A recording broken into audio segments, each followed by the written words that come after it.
guys, welcome back. I don't think the sun's going to come out today, and I think I'm okay with that because it's been working overtime lately. So, I have a question for you. Who looked at this and thought, yep, I think I'm going to eat that? I asked that about a lot of different things. Like, who was the weirdo that drank cow's milk the first time? But anyway, I mean, honestly, here's a plant, right, that makes your hands smell, makes your cutting board smell, makes your knife smell, makes your refrigerator smell. If you eat enough of it, well, eventually it'll make you smell. So yeah, somehow somebody said, that's a great idea. Let's eat that. So almost every culture on earth has collectively agreed this belongs in dinner. And I think that's kind of funny because garlic is one of those herbs that refuses to be ignored, right? You always know when someone's cooking with it. Sometimes you know when they ate it yesterday. It just oozes out of their pores. And despite all that, garlic has become one of the most respected culinary and medicinal plants in history. But here's what fascinates me. People didn't start using garlic because they read a research paper, okay? They didn't really exist back then. They didn't see an ad on social media, right, a lifetime ago. They didn't order it on Amazon, right? They grew it, and they cooked with it. And, well, they shared it around the family table long before there were pharmacies, right? And so there was the kitchen, and for thousands of years, the kitchen was the first apothecary, right? That's why mine actually sits in my kitchen. So today, let's talk about why. So, Fergus, don't go get in trouble. No, sir. So garlic has been cultivated for over 5,000 years, right? Ancient Egyptians valued it. Historical records suggested workers were given garlic as part of their rations. Ancient Greek athletes reportedly ate garlic before competitions. Roman soldiers just carried it on their persons. And it appears throughout traditional medicine systems in Europe, Asia, and the Middle East, right? And many other parts of the world. Now, here's what caught my attention. These cultures were separated by long distances, right? Different languages, different belief systems, different governments, right? Yet somehow garlic just kept showing up. And as an herbalist, right, that will make you curious when you start to learn the backstories. And this is why I keep telling y'all, go deeper than just the herbal books, right? Not because history automatically proves effectiveness, right? But because when a plant continues to show up across thousands of years, well, you might want to ask some questions about it. What did people notice? Why did they keep putting the smelly plant in everything, right? You also can't research garlic without getting into vampire lore, right? Not that I believe in vampires, but it always comes up when you do your research, right? And I know somebody was already thinking, right, garlic and vampires, right? So according to folklore, garlic was supposed to keep them away. Now, I have absolutely no idea, right, if they ever existed. I'm sure there's some weirdos out there that were doing weird things. And if they do, I'm probably not qualified to give them nutritional advice, but maybe garlic made the blood taste funny. Maybe they just appreciated good personal boundaries and don't like stinky people. I don't know. But I can tell you this.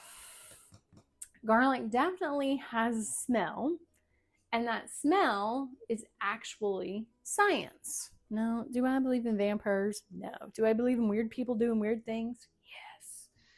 So, whole garlic doesn't smell very strong, right? That's why it just kind of perches anywhere in your grocery store.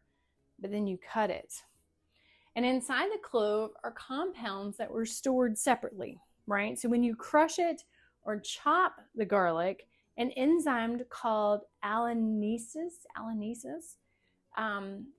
one of the sulfur-containing compounds responsible for that garlic aroma, right? So the smell isn't just escaping when you crush garlic, you're actually creating that smell. That's why you'll often hear cooks recommend chopping garlic and letting it sit for about 10 minutes before cooking with it, right? It will give that reaction time to actually occur, and that chemistry, right, on your cutting board is kind of amazing, and waiting, which most of us don't in this high-paced world, will actually give your culinary stuff more flavors, right? So next time, wait after you chop your garlic. So why all the hype, right? Why has garlic remained popular for thousands of years after some person decided to dig it out of the ground and pop it in their mouth?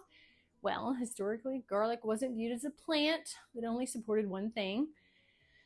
Traditionally, herbalists used it in ways that actually support several body systems, right? You'll find garlic mentioned in traditions surrounding cardiovascular wellness. That's why it's landed here. It's also in respiratory health, immune support, digestive wellness, and overall general vitality. So again, those are the traditional uses, not promises, not guarantees, but they help explain why garlic has remained such an important plant throughout history, right? Modern researchers continue to study garlic as well, and they've explored how garlic and compounds like allicin may help influence areas such as blood pressure, cholesterol, platelet activity, and blood vessel function, right? Some studies have shown promising findings in certain contexts, while others are mixed, and garlic should never replace medical advice or prescription medications. But to me, the exciting part isn't that we have every answer. The exciting part is that a plant people have valued for thousands of years is interesting enough to get scientists to start asking questions about it, outside of the funky smell that it'll give if you eat too much of it. Now, here's where we start thinking like an herbalist, right? Garlic will teach you something very important. Preparation matters, right? Fresh garlic is different from roasted garlic. Roasted garlic is different from fermented garlic, right? Garlic infused in honey, it's different. Garlic and vinegar, well, that's different too. So if you go and put it into a tincture, I've seen garlic tinctures too. That's a different way of looking at it too. So even how long we cook garlic can change the chemistry of the plant. And that's one of the biggest lessons, right, that you learn from herbalism. Why are you getting in trouble again?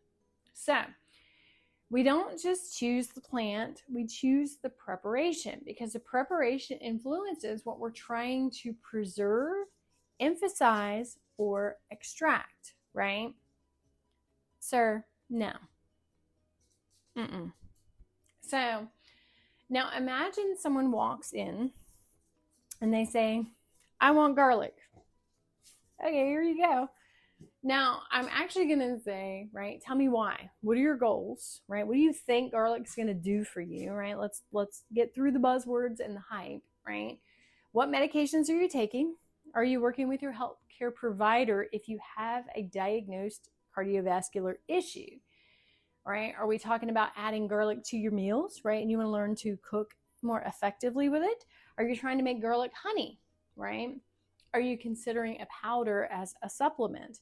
They're all very different conversations. And that's why you don't just say, here you go, enjoy. So we're not just asking, is garlic good, right? We're asking, what are you trying to accomplish, right? What folklore have you heard? Do you think there are vampires in your area, right? Like, what are we trying to do here? So we have to be responsible, even with garlic, even though it's a food, right? Food still has effects on your body, right? Go and eat 75,000 Twinkies and watch what happens to you. But Um, Especially when you do concentrated forms of garlic, right? Garlic may increase the risk of bleeding, particularly for people taking blood thinning medications or if you're preparing for surgery. Some people also discover that raw garlic on an empty stomach can cause heartburn or digestive discomfort, right? And you go putting garlic and tomato sauce together, and well, you might actually have terrible, terrible stomach pains, right? So we have to, as while we're staying curious, we also have to remember that plants have effect on the body, right? So, does garlic keep vampires away? Well, honestly, I have no idea. Never come across any vampires, right? But might have some silver bullets on hand, right? Can it keep people 6 weeks, 6 feet away from you? Probably, probably. And honestly, that might be garlic's greatest superpower, right? For those of us that don't want a whole bunch of people around us, we might need more garlic to keep people away from us. But all joking aside, I think garlic teaches us something much more important, right? Sometimes the most extraordinary plants are the ones sitting quietly that you already have in your kitchen. You don't have to invest thousands of dollars, right? Before there were pharmacies, families cared for one another with the plants they grew, harvested, cooked, and shared around their dinner table. And garlic reminds us that food and herbalism have never been strangers. We've made them strangers, right? They've always been a part of the same story. And that's a part of going back to our roots.